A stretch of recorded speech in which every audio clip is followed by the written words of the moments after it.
This is a World Rallycross car, built for the FIA World Rallycross Championship, has 600 horsepower from a 1.6 liter turbocharged engine. It's got 4-wheel drive, it weighs less than 3,000 pounds, and this one's special because it's the road homologated version, which means it's slightly more efficient and it's slightly more roadworthy, road tires and all that stuff.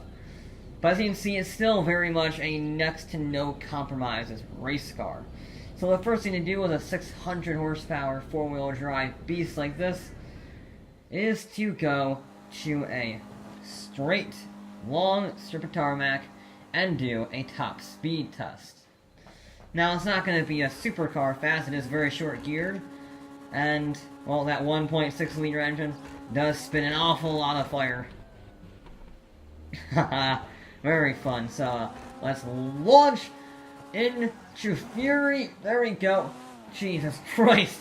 1.6 liter engine goes 0 to 60 in 1.8 seconds, making it the fastest production car, acceleration-wise, in the world. There we go, we're in 5th gear, 6th gear, we are running out of speed though.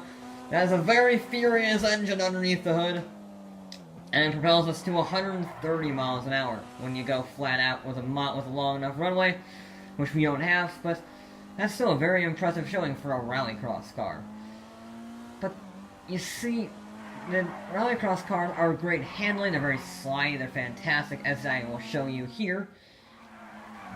So I thought, how could this car improve another non-racing entity? Which is why I have come here. The golf course. Now, you have to drive a very boring front-wheel drive electric caddy here by law. So, it's very slow, very quiet, but it is very efficient.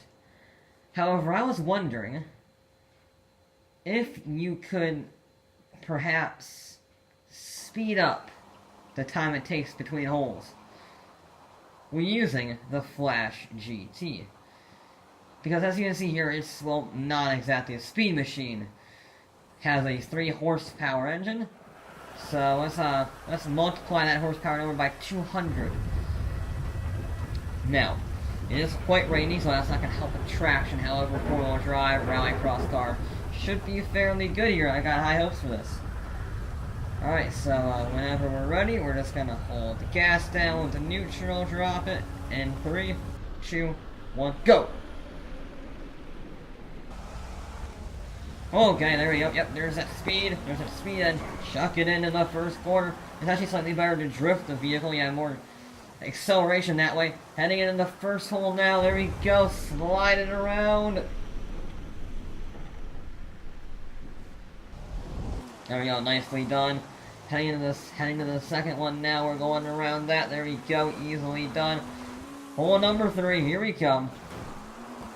It's quite bouncy, but that suspension does help. Now use handbrake, turn 180. There we go. Use that acceleration, use that downforce, and fly down the golf course. Woo, that was close.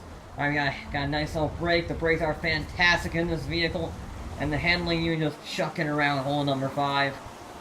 And here we go through the bushes. Sorry about that, we're gonna have to cover that later. But, ooh, nice and nimble. You can see you can just point it wherever you want to. And you can just fit through any gap. It's fantastic. It's so small. You know what? We're gonna take a shortcut up here, so let's go!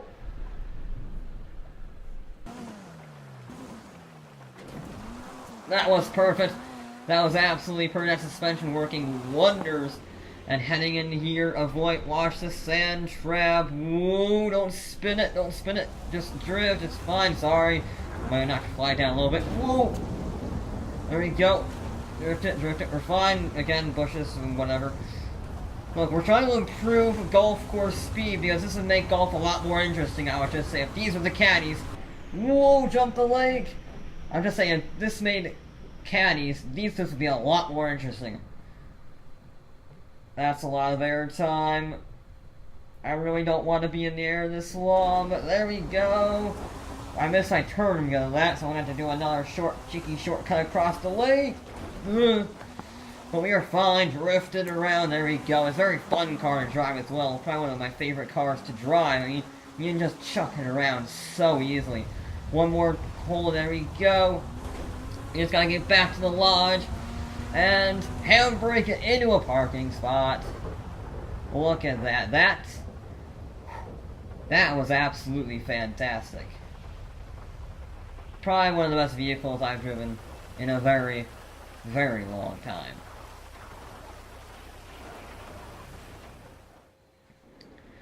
So, it's very sideways, very loud and brash and completely unforgiving at all costs.